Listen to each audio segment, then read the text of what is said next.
How much damage has Jody Wilson-Raybould testimony done to the Prime Minister, and what are we expecting this week?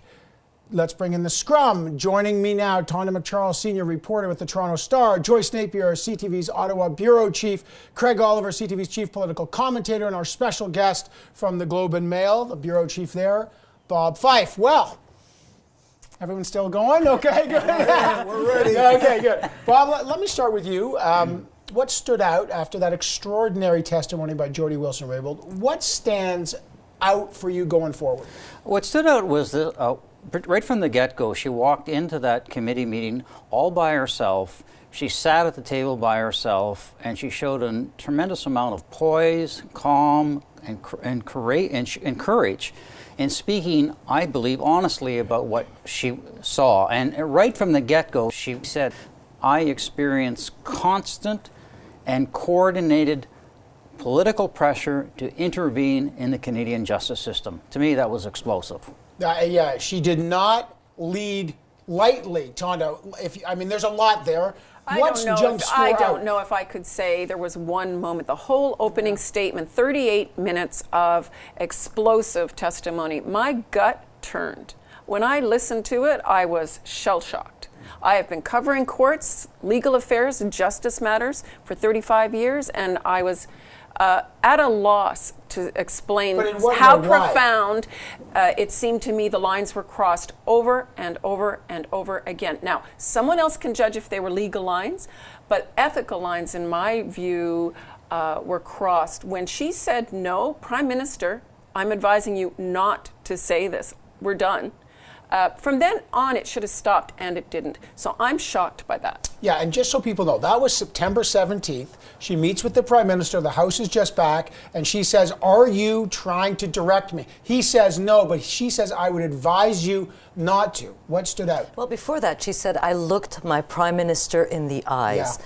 So I just thought that it was the systemic, sort of compounded effect of her words. So she started really strong, and you think, oh, okay, the best stuff is at the beginning. No, it just kept going and going and going. I could hear the sound of jaws dropping across the country. What really struck me as someone who was doing this kind of thing at the time of Watergate was her potentially incendiary reference to Saturday Night Live, Saturday Night Massacre, which brought up all of the images, which I think very subtly compared the Trudeau Prime Minister's office to the Nixon White House.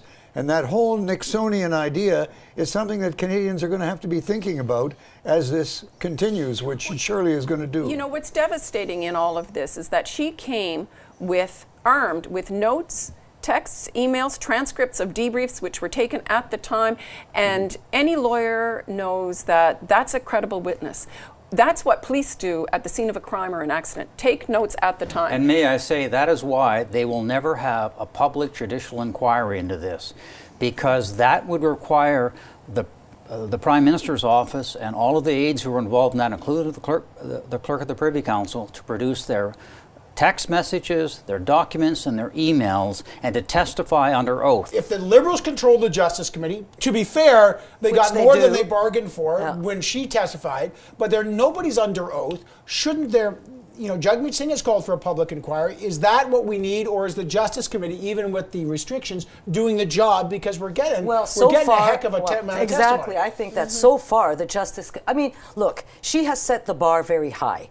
Okay, so absolutely. Anybody who comes after her better be loaded for bear, and better be very, very prepared, and better be as serene as she is, because the 11 people she mentioned may or may not all come and testify, but the comparison will be striking if they come back and they're very aggressive, or if they don't behave the way they should, they will be judged.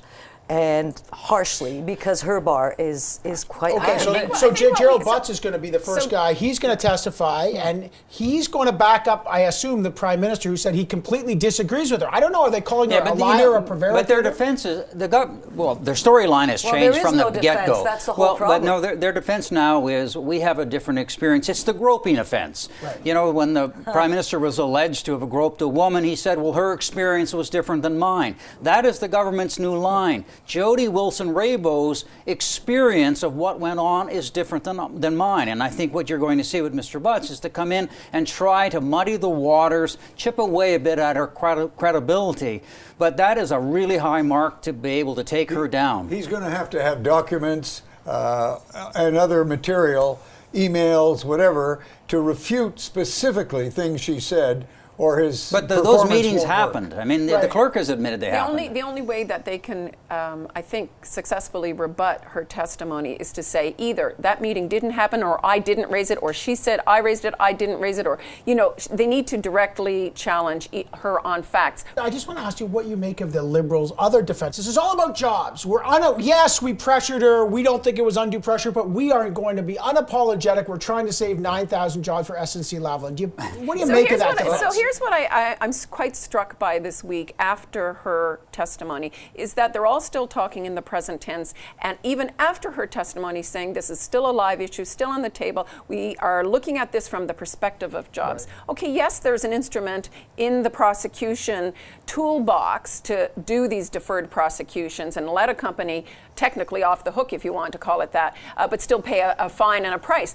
But the prosecutor, that's all beside the point. A prosecutor in a criminal case has made a decision not to pursue that route. And so I'm not sure that politically it's a great answer for the Canadian public to hear the government say, whoa, if we just publish our reasons why we're going to overturn it, that's good enough. Just quickly, this is also about Liberal jobs, just quickly, because we know that if they're going to have any chance at all of getting a majority government, they've got to have a lot of votes in the province of Quebec. So when they talk about jobs, they're not just talking about jobs. But also they're getting snowed. They got snowed by SNC-Lavalin. Yes. When the clerk, who we'll hear from on Wednesday too, he'll probably say, we got to get out of this here quickly because the Russians are invading. Right. But what he said to her, they're going to move their headquarters. Well, we now know that is total BS. They've signed an agreement with the CAS that they can't leave until 2025. Right. And I think those 9,000 jobs, which we're now looking into as journalists to see whether in fact that is true, is going to also turn out not to be true as well. Joyce. You know what? I think they've got a huge credibility gap. And they've had it since the beginning, since the story came out. And we are all waiting for the response from the government, and we're still not getting it. And it is a total failure. I think that there's a certain degree now of anxiety. I don't know about you, but people are talking about it all the time. They ask me about it all the time. What is going on? Are they lying to us? Are they laughing at us? And they can't seem to grab the message and control it. It is totally out of control for them. And there's one person that is controlling the message right now and so far, and it's Jody Wilson-Raybould. And for now, she remains part of the Liberal caucus, but for how long, I know there's a debate in there as to what they got to do with it.